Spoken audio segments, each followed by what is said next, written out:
Muy buenas tardes a todos.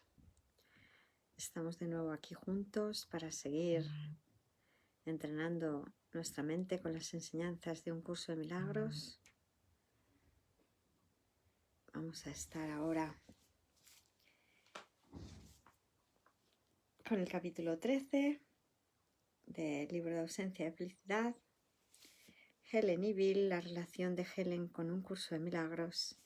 Y para ello vamos a hacer nuestra habitual invocación de la página 30, que dice así: estoy aquí únicamente para ser útil. Estoy aquí en representación de aquel que me envió. No tengo que preocuparme por lo que debo decir ni por lo que debo hacer, pues aquel que me envió me guiará. Me siento satisfecha de estar donde quiera que Él desee, porque sé que Él estará allí conmigo. Sanaré a medida que le permita enseñarme a sanar.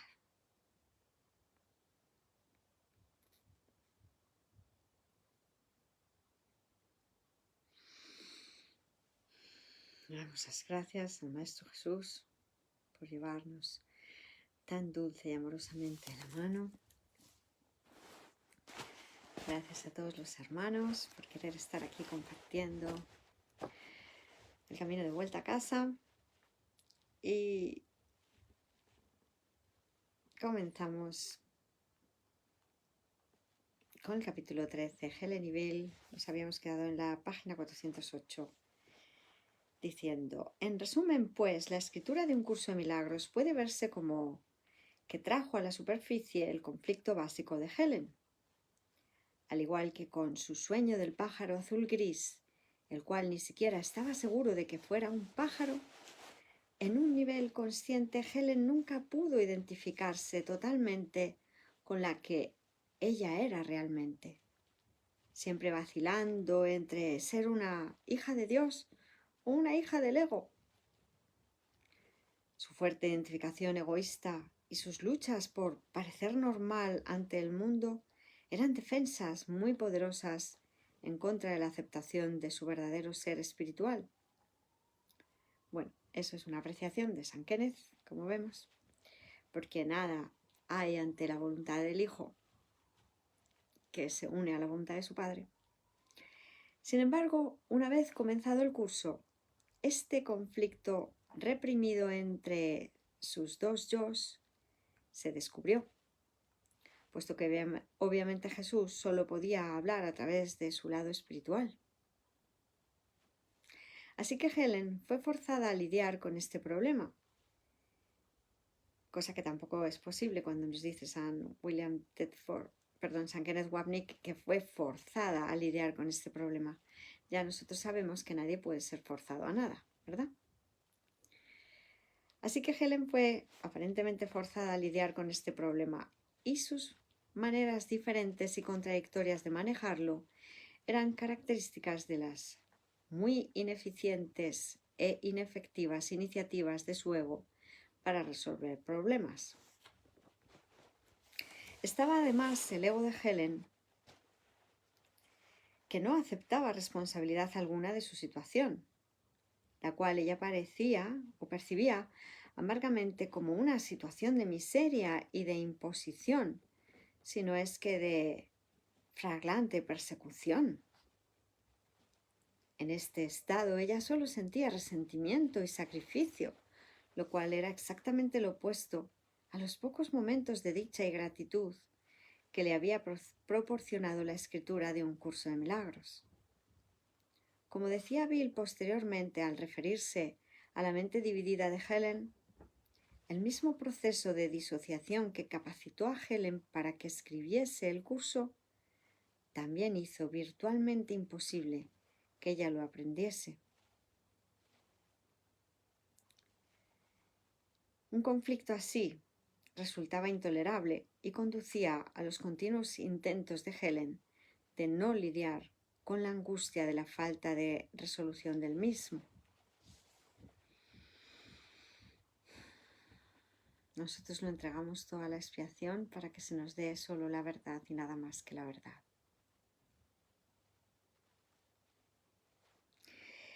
En la primavera de 1968, mientras aún se le estaba dictando el curso a Helen, Bill la llevó a ver a Eileen Garrett, quien era entonces la psíquica más renombrada de Estados Unidos. Helen y Bill entraron al salón donde ella estaría hablando, y tan pronto entraron, Garrett notó la entrada de ellos e inmediatamente se impresionó con Helen.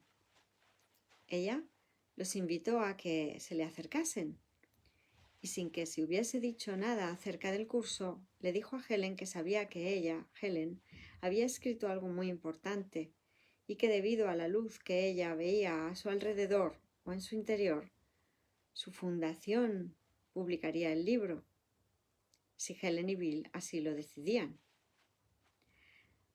Tales planes finalmente se vinieron abajo, sin embargo. Luego Garrett le dijo estas palabras proféticas a Helen.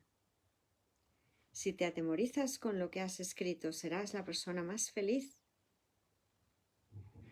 Si te armonizas con lo que has escrito, serás la persona más feliz sobre la faz de la tierra. Pero si luchas en su contra, estarás enferma e infeliz el resto de tu vida. Es interesante que las personas hayan utilizado la vida personal y las luchas de Helen con el curso como testimonios a favor y en contra de su autenticidad. La opinión positiva era que el ego de Helen era tan dominante que no hay manera de que ella haya podido escribir un curso de milagros y por consiguiente alguien más tiene que haberlo hecho. Por otra parte, a menudo, procedente de una opinión cristiana más tradicional, otros arguían que si las experiencias que Helen tuvo con Jesús hubiesen sido ciertamente válidas, con toda seguridad su vida habría cambiado. El hecho de que no cambiase, por lo tanto, invalidaba las experiencias y apuntaba hacia su naturaleza egoísta. Realmente, nos dice St. Kenneth Wapnick, yo mismo algunas veces utilizaba esa idea con Helen, aunque sin el propósito de desacreditar su experiencia. Cuando Helen solía quejarse de que realmente nada le ocurría a ella y que Jesús la había defraudado, yo le recordaba primero el curso en sí y luego que si las personas hubiesen tenido una milésima parte de las experiencias que ella había tenido de Jesús y del amor de Dios, sus vidas habrían cambiado para siempre. Ella, por supuesto, no podía estar en desacuerdo conmigo.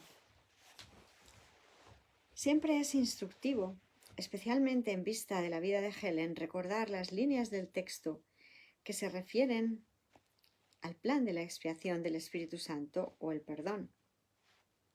Y ahora ya del texto definitivo de la FIP, no te pongas a ti mismo a cargo de esto, pues no puedes distinguir entre lo que es un avance y lo que es un retroceso. Has considerado algunos de tus mayores avances como fracasos y has evaluado algunos de tus peores retrocesos como grandes triunfos. Esto se encuentra en el punto 5, el sueño feliz, del capítulo 18, el final del sueño, en el párrafo 1, frases de la 5 a la 6.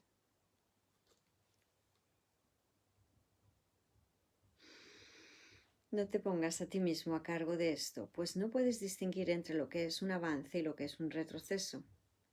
Has considerado algunos de tus mayores avances como fracaso y has evaluado algunos de tus peores retrocesos como grandes triunfos. Santa Luz Piedad, buenos días familia. Santa Hilda, ¿qué página estás leyendo? Gracias. 409 del libro de Ausencia de Felicidad, en el capítulo 13. Ya al final de la página, el último párrafo, Y sigue diciendo San Kenneth Wapnick. Así pues, tal parecería como si la vida personal de Helen hubiese sido un fracaso, aun cuando se sentía descoyuntada en su vida mundana.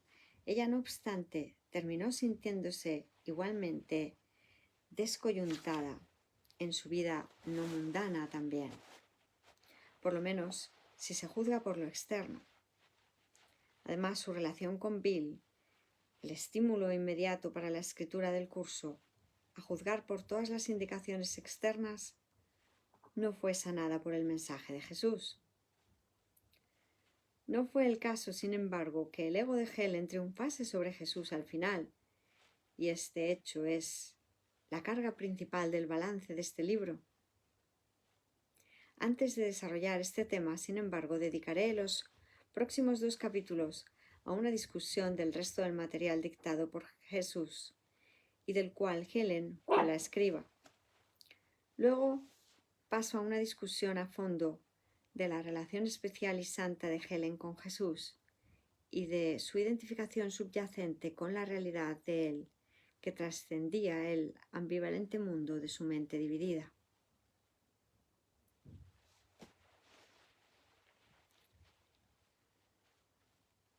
De su mente aparentemente dividida. Nuestro papel es ver a Santa Helen como si realmente siempre hubiera aceptado la propuesta de Jesús.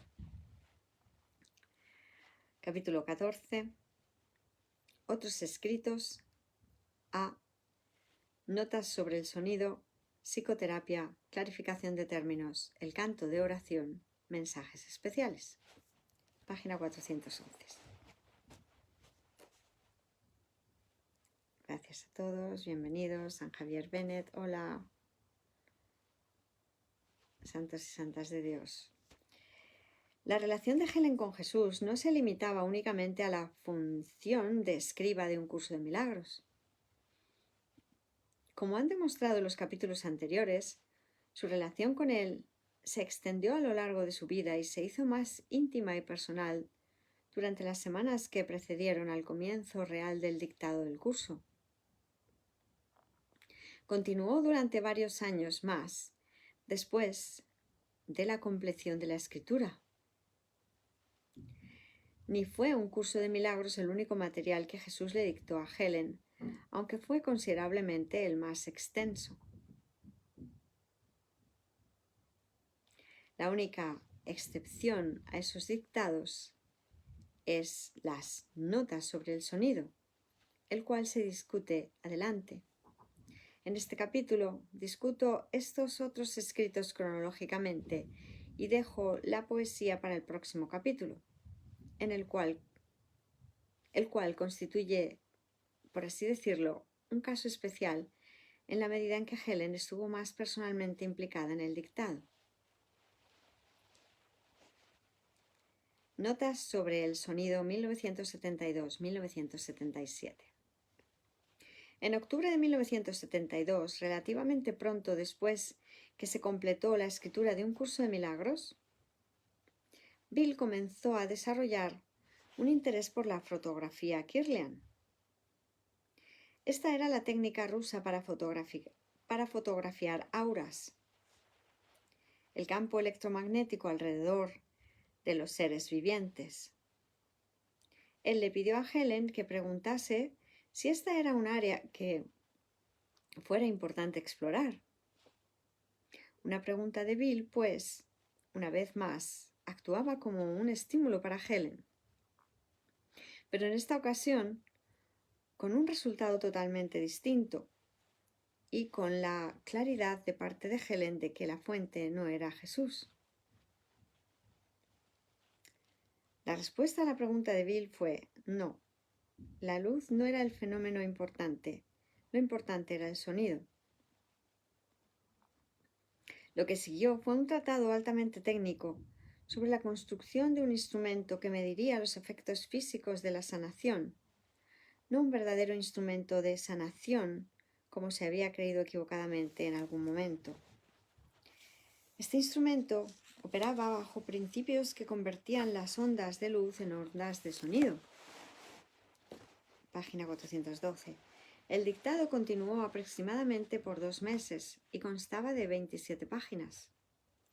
Tal como fue el caso con un curso de milagros, no había manera de que Helen hubiese escrito estas notas sobre el sonido, como hemos llamado este documento.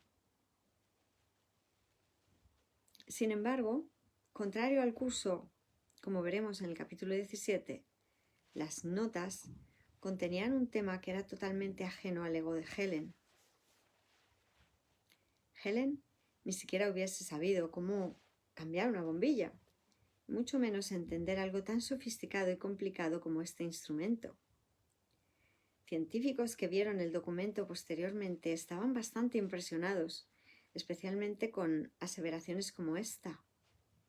Este es un aspecto del alineamiento de metales que todavía no se conoce. Esta aseveración resultó haber sido cierta. Varios años después de Helen haber escrito esto, se entendió el aspecto desconocido. Estaba claro, sin embargo, que la información no estaba completa.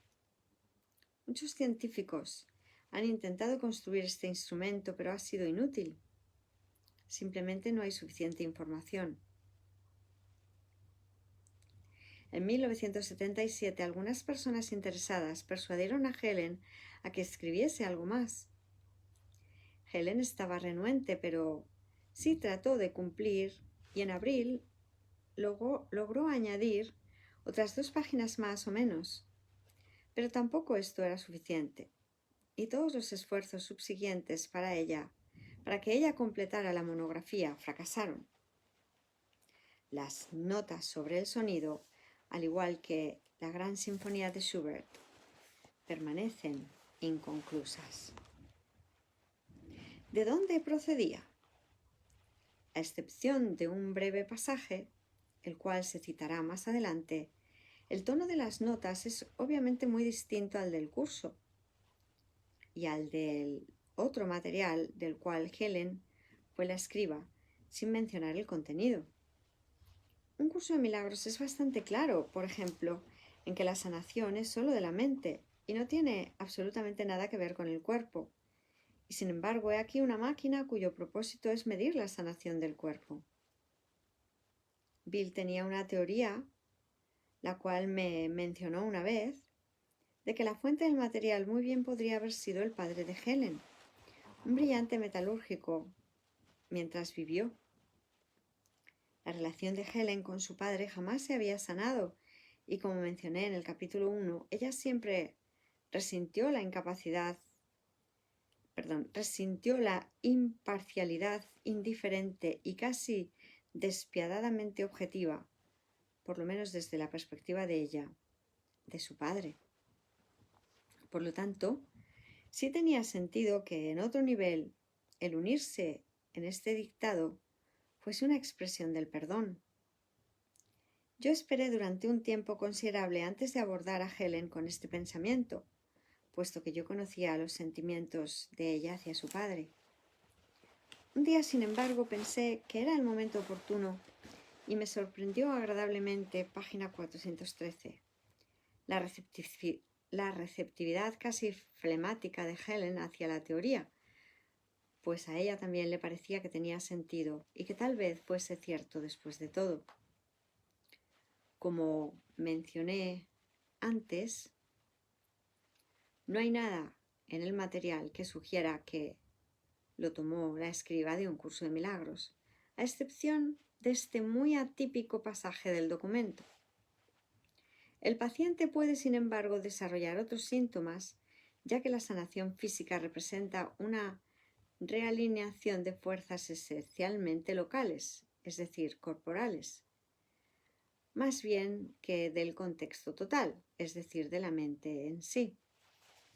Esto se debe a que éstas aún ocurren en el tiempo y, por lo tanto, retienen la cualidad ilusoria del tiempo en sí. No importa en qué parte del cuerpo tiene lugar la sanación, ni a través de qué medios se logra la misma. Desde el punto de vista teórico, se puede decir que la sanación solo puede ser el resultado de un cambio de mentalidad, el cual ahora acepta la sanación donde previamente aceptaba la enfermedad. El cambio de mentalidad altera el campo del pensamiento alrededor del paciente, el cual parece representar el lugar donde él está.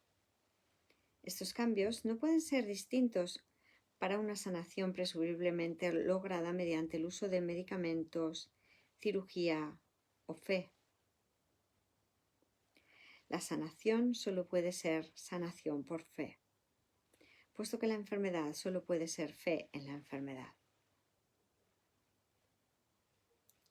Y nos dice San Kenneth Wapnick ahora, parecería que aquí, como posteriormente Helen estuvo de acuerdo, ella se hubiese sintonizado con Jesús para este breve pasaje, de modo que los estudiantes de un curso de milagros no fuesen llevados a extraviarse por la estadía de las notas en el lejano país del cuerpo.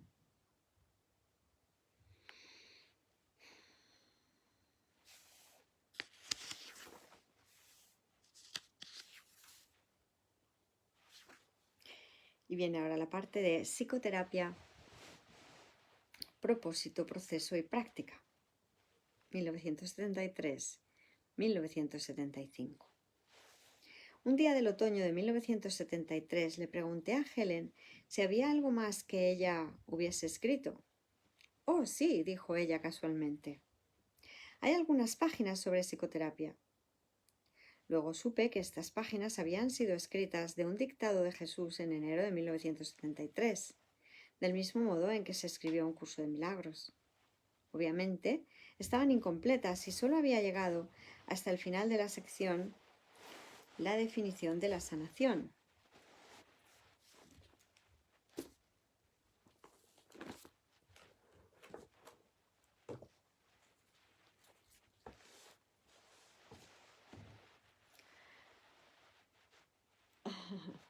Estaba buscando el librito para ver exactamente, que no lo tengo por aquí a mano. Espíritu Santo. Ah, sí, aquí está.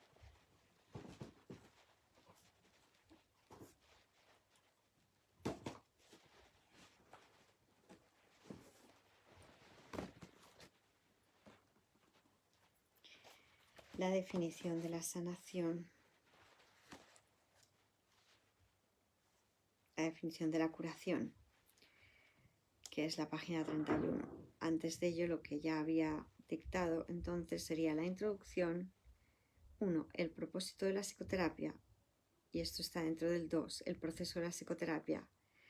Con la introducción, los límites de la psicoterapia, el lugar de la religión en la psicoterapia, el papel del psicoterapeuta, el proceso de la enfermedad, el proceso de curación y la definición de la curación.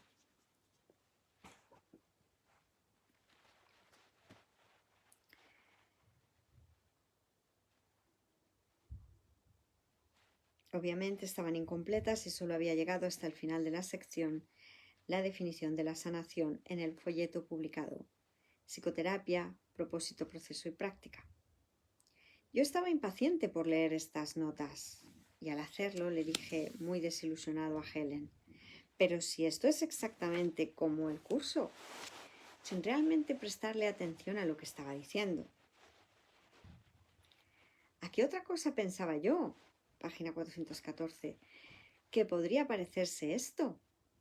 No obstante, yo estaba esperando algo más específico, pero unas cuantas lecturas más aclararon cuán perfecto era el folleto, incluso en su forma incompleta, al reflejar la aplicación a la psicoterapia de los principios de sanación del curso.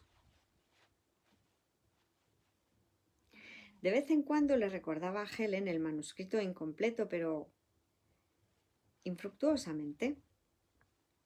Y luego en enero de 1975, mientras terminábamos una edición de un curso de milagros, Bill encontró una nota en el Newsletter of the Association for Transpersonal Psychology, boletín de la Asociación para la psicología transpersonal. Lo había publicado John Mundy, un ministro metodista no tradicional a quien Helen y Bill habían oído hablar unos años antes en una conferencia de la Spiritual Frontier Fellowship, Sociedad de Confines Espirituales, llevada a cabo en el sur. John era un joven cuyo entusiasta fervor espiritual había impresionado a Helen y a Bill. En su nota en el boletín, John explicaba que él estaba haciendo una disertación doctoral sobre psicoterapia espiritual y estaba pidiendo cualesquiera artículos, libros o información de la comunidad transpersonal que fuesen pertinentes para su estudio. De inmediato Bill nos llamó la atención al respecto y creo que yo pude haber sido el que le dijo a Helen que esta sería una magnífica oportunidad, de acuerdo con una maravillosa expresión de Bill, para matar dos pájaros de un tiro. En otras palabras, este habría de ser el estímulo necesario para terminar el folleto de psicoterapia, así como una respuesta a una petición de ayuda. Así que Helen llamó a John, que vivía en la ciudad de Nueva York, e hizo una cita para que se reuniese con nosotros una noche en mi apartamento. Helen le dijo que ella creía que tendría algo que sería de interés para él. La reunión se efectuó de acuerdo a lo planeado y fuimos reunidos allí por el padre Michael, quien estaba interesado en ver cómo le presentábamos el curso a otros, lo cual era un acontecimiento muy raro para entonces. Hasta el día de hoy no estoy seguro si John se ha repuesto totalmente de aquella noche fatídica. ¡Pobre hombre! Subsiguientemente, John y yo nos hicimos amigos y con frecuencia él me ha señalado que él no tenía idea de lo que debió haberse esperado de esa reunión y ciertamente no tenía idea del impacto que esa noche habría de tener en su vida. Realmente no había manera, por supuesto, de que John se esperase lo que recibió. Resulta interesante por demás que él no tenía indicio de por qué Helen lo había llamado, puesto que él había olvidado totalmente, página 415, el aviso que había solicitado que se colocara hacía unos meses. Además, él no tenía planes en ese momento de hacer su disertación sobre psicoterapia espiritual. No obstante, la nota de John proveyó el estímulo necesario para Helen, quien tomó el manuscrito incompleto donde lo había dejado 2 años antes y al fin lo terminó en marzo. El folleto, repito, es un maravilloso resumen de los principios sobre sanación que aparecen en el curso, al aplicarse específicamente a la práctica de psicoterapia, la cual consiste esencialmente en la unión de dos personas en el nombre de Cristo.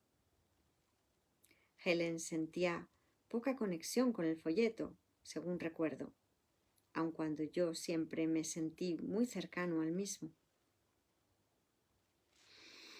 Creía yo que su llamado al adiestramiento especial de los terapeutas era algo a lo cual yo estaría respondiendo en el futuro. Psicoterapia 3, tercera parte, la práctica de la psicoterapia 2. El 2 ¿es la psicoterapia una profesión? Párrafo 2. Estaríamos en la página 41.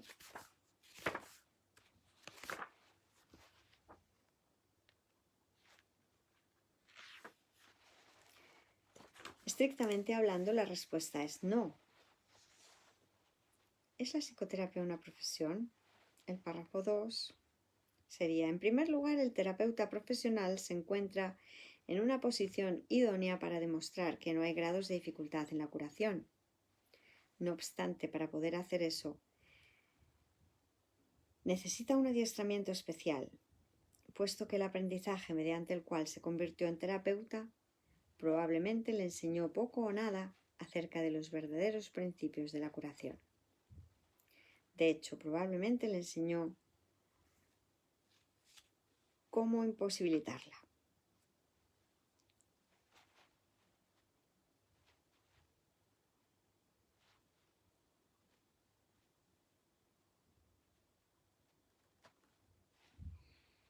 La mayoría de las enseñanzas del mundo siguen un programa de estudios en cómo juzgar con miras a hacer del terapeuta un juez.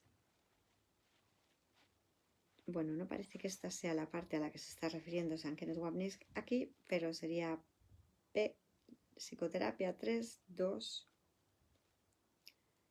parte 3, que es la práctica de la psicoterapia.